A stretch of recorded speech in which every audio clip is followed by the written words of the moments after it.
I like what you're talking about on education, which, for a long time I had a background in education. It's what I did before I came back to the private sector. But tell us a little bit about what you do, because I know that you really lean into home buyer education. You're like known for it here in the Sacramento area. Yeah, I mean, we're really passionate about it. It's something that we started as a grassroots effort over 10 years ago.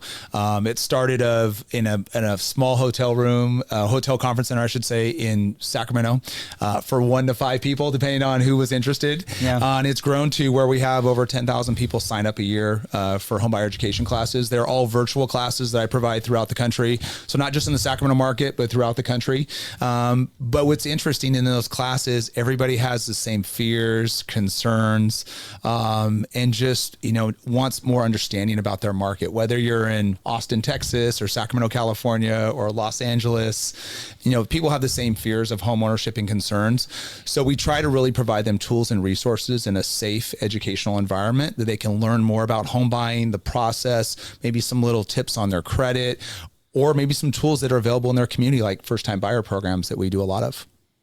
How long is your, so you're saying they're all online now? They're all virtual. And so give us an idea. So I sign up for the one on Saturday. How long is it? What do I get a book? What's the story with that? Yeah, so they're all recorded classes. So if somebody needs to step away from their computer, they can do that, and they can look them up on YouTube and see exactly kind of what we've been talking about.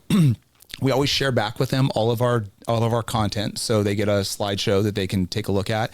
It's an hour-long class in a virtual setting. We generally try to, it's 45 minutes, maybe 60 minutes. It's all very interactive. It's a safe learning environment where we're not trying to promote, we're trying to educate. Yep. And what we found is it's pretty successful in that we can get that connection with our customer in that safe environment, and then know that we can hopefully be top of mind that when they do decide to make that major purchase, they've thought about that class that they've attended a year or 2 years ago.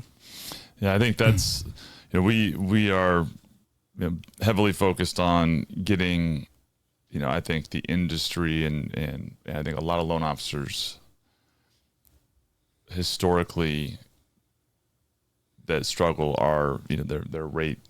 Like that rate conversation is the one they just don't handle well. And most of the time it starts with a lack of kind of focusing on what you're talking about, and your success is proof of, the concept, 10 times over, that providing value and education and really focusing on addressing the consumer's needs, the customer's needs is ultimately not just value to them, but it is what leads to success, right? Like if you're the person that has the answers to the question and is providing value, then that rate conversation isn't the extent of your discussion around that. I have to ask you, because I think,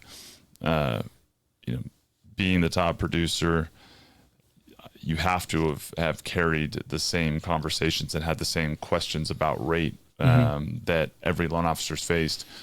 What do you think is the missing piece that, when someone says like, I struggle to handle that you guys have really tackled, that is why, and maybe the most common misconception that's associated with that? Yeah, well, I think before it even gets to rate, I think it comes down to the fundamental relationship that you have with a customer, and it's so in showing up with care and empathy and compassion for someone. Because I think it starts with that level of trust that you have with a buyer, because they see like what you're going to pour into them. And so I think it starts there. And then you're showing them all this value, whether it's tools and resources, whether it's like diving into their credit report and saying, hey, what if we did this? Maybe we could get our credit score to 720 versus 700. And now our mortgage insurance changes. Now maybe our rate differential changes. I think we're adding so much value to the client. And by the way, I meet with every client individually in a virtual setting. And so they're going to work one-on-one with me.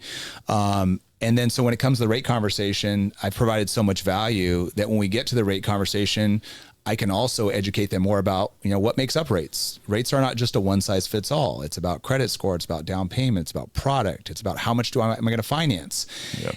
And then helping them educate them about misconceptions around interest rate. Like, yeah, you can Google interest rates right now, but yeah, there's probably somebody saying I can give you a 5% interest rate, but is that reality in the market when the average rate in the country is 6.1? Probably not. Yep. So, so I think that's kind of where it goes. And what you're going to lose in the process of chasing that.